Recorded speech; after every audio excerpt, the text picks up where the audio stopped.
Sebuah vaksin diklaim mencapai efektivitas hingga 90% oleh pengembangnya Pfizer dan BioNTech.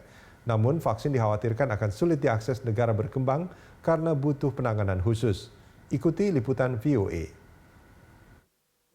Uji klinis vaksin Pfizer dan BioNTech masih dalam tahap awal. Tapi dari hasil uji pada 44.000 relawan, para ilmuwan yakin vaksin ini bisa melawan virus corona. Vaksin ini menggunakan teknologi baru yaitu RNA duta dan masih menunggu persetujuan BPOM AS. Sekalipun dipercepat, tetap ada beberapa tantangan. There are big manufacturing challenges. There are logistics challenges. This vaccine needs to be stored at minus 80 degrees Celsius. Bagi negara kaya, tantangan ini bukan masalah besar, tapi bagi negara miskin, menjalankan program vaksin tidaklah mudah. Klinik di Burkina Faso ini misalnya, lemari pendinginnya kerap rusak dan memaksa pekerja medis untuk membuang isinya. Data PBB menunjukkan sistem kesehatan yang melayani 2/3 populasi dunia tidak punya fasilitas pendingin yang memadai. Si aujourd'hui nous devons vacciner contre augmenter notre vaccination contre le corona par exemple, il nous faut beaucoup plus de frigo pour garder les vaccins. Ketersediaan listrik juga jadi masalah. The hot climate means that the cooling devices are more important and have to work harder.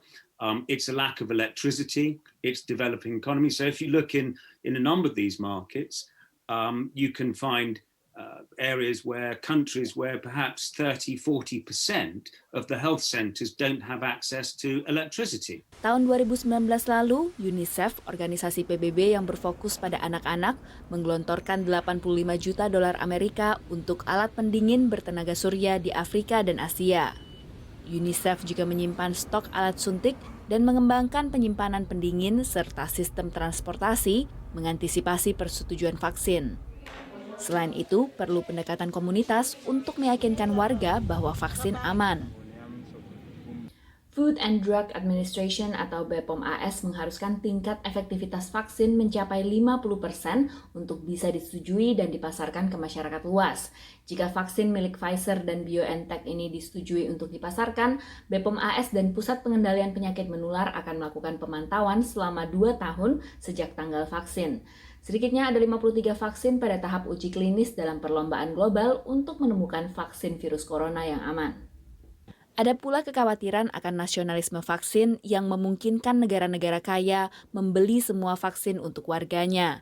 Sedikitnya 184 negara bergabung dalam aliansi vaksin COVID-19 global atau COVAX untuk menjamin distribusi yang adil. With the goal being to help produce 2 billion doses of various COVID vaccines that could be distributed to all of these countries around the world by the end of 2021. Namun para ilmuwan mengingatkan, sampai program vaksinasi berjalan, penting bagi pemerintah dan berbagai pihak untuk menekan angka penularan terutama dengan melonjaknya kasus positif belakangan ini. Demikian laporan VOA.